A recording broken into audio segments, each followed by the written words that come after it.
बिस्मिल्लाहिर्रहमानिर्रहीम। अस्सलाम वालेकुम नाज़रीन, मैं हूं साकिब बशीर। मेरे साथ मौजूद हैं सीनियर सहाफ़ी senior court reporter Fiyad Mahmood साहब। बात करेंगे हम आज इस्लामाबाद हाई कोर्ट में इमरान खान की इन कैमरा यानी कि खुफिया ट्रायल जो साइफ़र का जेल ट्रायल हो रहा है उसके ख़िलाफ़ दरख्वास्त पर बड़ी अहम समाअत थी।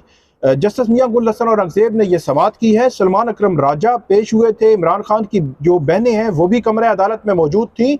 कल के लिए अटॉर्नी जनरल को नोटिस जारी कर दिया गया है। आज की समाअत बहुत आम थी और कल इसमें बड़ा ब्रेक थ्रू भी हो सकता है। कुछ कहना कबल अज़ वक्त है लेकिन बड़ा ब्रेक थ्रू भी हो सकता है। 4 हफ्ते में साइफर ट्रायल मुकम्मल करने की चीफ जस्टिस आमिर फारूक साहब की जो डायरेक्शन थी उस पर भी जो जस्टिस मियां गुल हसन औरंगज़ेब है उन्होंने सवालात उठाए हैं। वो हुआ क्या, कमरे अदालत का माहौल क्या था, आर्गूमेंट्स क्या थे सलमान अकरम राजा के, और क्या सलमान अकरम राजा के आर्गूमेंट्स में कोई जान है कि वो रिलीफ उनको मिल सकता है। कल इस पे बात करेंगे फ़ियाद महमूद साहब से। फ़ियाद साहब बहुत शुक्रिया आपका। सबसे पहले तो हम उस पॉइंट पे आते हैं जिस पॉइंट की वजह से जो साइफर का ट्रायल है रोजाना की बुनियाद पर जेल में हो रहा है। और इवन एंड इवन नाज़रीन एक ये भी खबर है कि जो जज हैं अबुल असनाद मोहम्मद जुल्करनैन साहब वो इंसदादी दहशतगर्दी अदालत नंबर 1, इंसदादी दहशतगर्दी अदालत नंबर 2 जो जुडिशल कॉम्प्लेक्स में, इन दोनों के चार्ज उनके पास है और ऑफिशियल सीक्रेट एक्ट की पूरी अदालत है उसका चार्ज भी है। पिछले तकरीबन 1 माह से हम देख रहे हैं कि वो जेल की जो आनिया जानिया है उससे मतलब की बात करेंगे फ़ियाद महमूद साहब से। और ये केसेस रोजाना की बुनियाद 10-12 केसेस जो है वो ऐसे ही जो है हो जाते हैं, ठंड माहौल मीठे चोल स्कूल माहौल वो कहते हैं ना। तो बहरहाल वो रोजाना की बुनियाद पर जो समाज कर रहे हैं। फ़ियाद महमूद साहब क्या हुआ था, कैसे उन्होंने पूछा? आपने एक बात की कि क्या सलमान अकरम राजा साहब के आर्गूमेंट में कोई दमखम है? जी, उस दमखम से ज्यादा इस चीज में एक और चीज में दमखम है। और वो जो साइफर कोर्ट है, जो ऑफिशियल सीक्रेट एक्ट की कोर्ट के जज अबुल हसन जुल्करनैन साहब के जो ऑर्डर्स हैं, अच्छा, उनमें इतना दमखम है कि उनको आर्गूमेंट देने की जरूरत ही नहीं पड़ती। अच्छा, यकीन करें ऐसे ऐसे लूप होल उन्होंने छोड़े होते हैं, ऐसी ऐसी उन्होंने वो कारस्तानियां उनकी उसमें है कि जज साहब के ऊपर बंदा बात ही अब क्या करे। जज साहब है, बड़े आदमी है, क्या कह सकते हैं। और हमें वो यहाँ पे कोर्ट में कह के जाते हैं जी तुसी आया जो तो तुम ले जावांगा, और उसके बाद खुद यूं दूर से हाथ ला के चले जाते हैं। तो अब उन्होंने पाबंदी भी लगा दी है। यही बात सलमान अकरम राजा साहब ने जब की, उन्होंने कहा कि देखें मजे की बात यह है कि 28 नवंबर का उन्होंने उनका ऑर्डर पढ़ा। उसमें उन्होंने कहा कि जी उन्होंने एक ऑर्डर लिखते हैं जिसमें वो ये कहते हैं कि जी साइफर को जो हियरिंग है ओपन ट्रायल है, जिस पब्लिक की विश हो वो आए और आगे सुने। उसके बाद फिर प्रोसिक्यूशन एक एप्लीकेशन लेके आती है, वो एप्लीकेशन आती है और उस पे वो ऑर्डर क्या लिखते हैं, ऑर्डर ये लिखते हैं, उन्होंने कहा जी बंद दो वारिश है, खत्म कर दियो। उन्होंने सोशल मीडिया पे पाबंदी लगा दी, उन्होंने साइफर केस के ऊपर हर चीज पे पब्लिश मीडिया के ऊपर उन्होंने कहा कि इवन के फैमिली को अलाउ तो कर दिया गया। उन्होंने कहा जो आएगा ऑफिशियल सीक्रेट एक्ट लगेगा। हाँ, उन्होंने कहा जी फैमिली को अलाउ तो कर दिया लेकिन साथ में उनके हाथ पांव जुबान बांध के भेजा कि बाहर जाके दसना नहीं। तो जिस पे जज साहब ने, जो जस्टिस मियां गुल हसन औरंगज़ेब साहब ने यहाँ पर बड़ा हैरानगी का इजहार किया। उन्होंने क्या मतलब फर्द जुर्म आयद हो जाएगी तो वो भी नहीं बता सकते बाहर आके कि फर्द जुर्म आयद हो गई है। अच्छा। उन्होंने कहा नहीं जी वो साइफर जो ऑफिशियल सीक्रेट एक्ट लग जाएगा। उन्होंने कहा अच्छा। तो फिर उन्होंने अगली लाइन बढ़ी, उन्होंने कहा जी जज साहब ने लिखा है कि जी ये क्योंकि डायरेक्शन केस है। अब ये उन्होंने जुमला बोला ही था तो फिर जज जो है जस्टिस मियां गुल हसन साहब ने कहा है कौन सी डायरेक्शन। अच्छा। उन्होंने कहा कौन सी डायरेक्शन?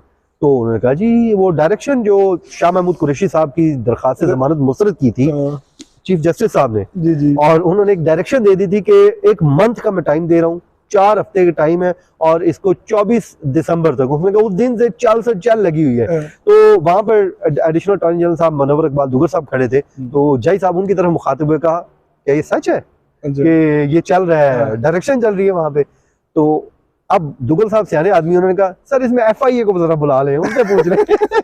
अच्छा। उन्होंने कहा सर FIA को बुला लें क्योंकि इसमें प्रोसिक्यूशन वो है तो उन्हें ज्यादा पता। कहते नहीं वो तो ठीक है लेकिन आप डायरेक्शन आई है तो बताएं कि नहीं बताएं। तो उन्होंने कहा जी हाँ वो उसमें एक की तो थी उन्होंने डायरेक्शन।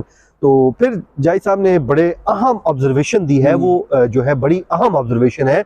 उस पे वो मैं तो ये समझता हूँ चीफ जस्टिस के लिए भी बड़ी अहम हाँ, ऑब्जर्वेशन है, सिंगल बेंच मतलब होगा। चीफ जस्टिस आमिर फारूक साहब के जो ऑर्डर है उस पर उस सवालात पे उठाए हैं उन्होंने कहा कि ये 4 हफ्तों की डायरेक्शन तो हम किसी आम केस में नहीं देते, ये तो साइफर का केस है, अच्छा, ये उन्होंने ऑब्जर्वेशन दी है। मतलब इट मीन कि जस्टिस मियां गुल हसन औरंगजेब आम केस और साइफर, आम से मुराद ये है कि साइफर बहुत आम सा भी में केस क्योंकि होना सजाए तो मौत है, इसमें सजाए मौत है और उम्र कैद और बड़ा मतलब ऐसा नहीं है कि 2 साल की सजा है तो आप 1 हफ्ते में 1 महीने में सर खत्म ये कर दें। इतना इस केस सेंसिटिव में केस सजाए मौत है, इसको मैं हम पहले हाँ, दिन से अब कहता हवा में हूं करेंगे। कि हाँ, पीटीआई के वकला को, इमरान खान के वकला को भी इस केस को बड़ा संजीदा लेके बिल्कुल। चलना है, इसकी एक एक चीज को देखना है।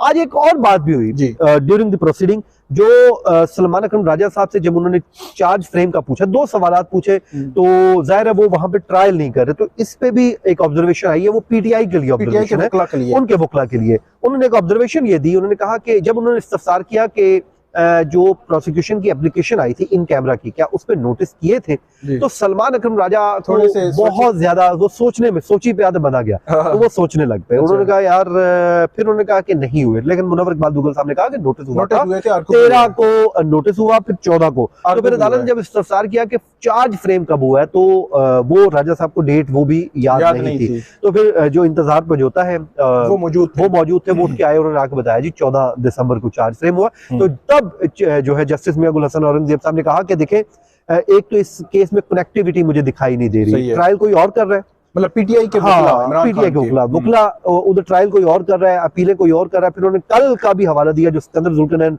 सलीम पेश हुए, तो उन्होंने कहा कि कल भी एक वो आए थे और उनसे भी कोई मैंने सवालात पूछे, तो उनको उधर की कुछ चीजों का पता नहीं था, कुछ इधर की चीजों का नहीं पता था। जो मैंने एक इधर फैसला दिया है डिवीजन बेंच ने, उस फैसले की जो उन्हें नुकात नहीं मालूम थे, तो उन्होंने कहा यहाँ पे आप लोगों के एंड पे एक जो कनेक्टिविटी का इशू एक आ रहा है, तो ये भी आपको देखना पड़ेगा, ये भी आप देखें, क्योंकि हम आपसे सवाल पूछते हैं तो आप आगे से इधर उधर। फिर उन्होंने सलमान अकरम राजा साहब ने कहा कि देखें, जो पंजोता साहब है ये वहीं पे थे और इनके मुताबिक 14 दिसंबर को हुआ। अब इस पे अदालत ने अटॉर्नी जनरल को कल के लिए नोटिस जारी कर दिया है, जिसपे अवेलेबिलिटी पूछी थी, तो कहा गया कल सलमान अकरम राजा साहब की कोशिश थी कि इसको आगे अगले वीक पे लेके जाए, मंडे तक लेके जाए, तो जिसपे जस्टिस मियां गुल हसन औरंगजेब साहब ने कहा कि उस दिन तो क्रिसमस हमने मनानी है, तो वो तो छुट्टी होगी, 25 दिसंबर है।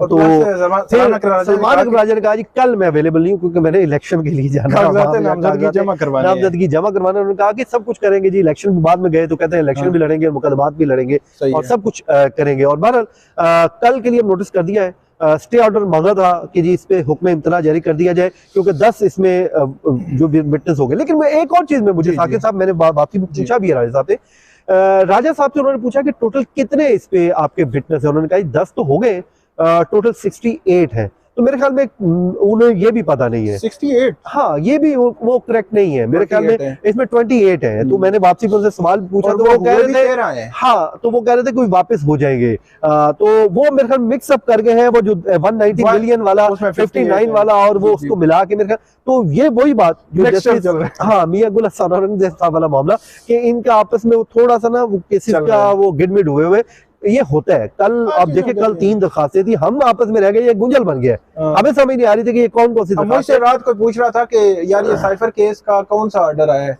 आज क्या हुआ था साइफर केस में, तो मैंने उसको बताया एक साइफर केस की समाअत थी अडियाला जेल में, 3 दरखास्तें थी इस्लामाबाद हाई कोर्ट में, एक दरखास्त पर जो पिछला जो फैसला था उसका फैसला आया, फैसले ने कल समाअत होनी है, एक और अभाम क्रिएट कर दिया। रात मुझे 11 बजे ऑफिस से कॉल आ गई, उन्होंने कहा जी वो पीटीआई वाले कह रहे हैं कि ट्रायल कलअदम हो गया है। मैंने कहा यार ये कलअदम नहीं हुआ, ये पिछला जो ट्रायल कलअदम हुआ था वो हुआ, अब ये वाला नहीं। तो वो मिक्सचर बना हुआ है। आम ऑब्जर्वेशंस जो है उसमें भी मौजूद हैं, जिसमें फेयर ट्रायल के हवाले से अमेरिका से लेकर भारत तक की जो अदालतें हैं वहां के हवाले दिए हैं, वो बहुत इंपॉर्टेंट और वो जजमेंट पढ़ने लायक है।